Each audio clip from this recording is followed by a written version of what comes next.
பச்சங்கள் ஆயினும் என்ன நெஞ்சோடு அச்சங்கள் அச்சம் வருமா பூக்களை கிள்ளுவதால் ரத்தம் வருமா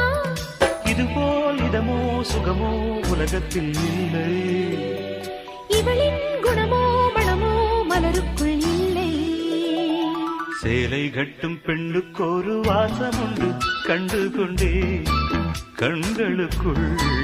பள்ளி கொண்டே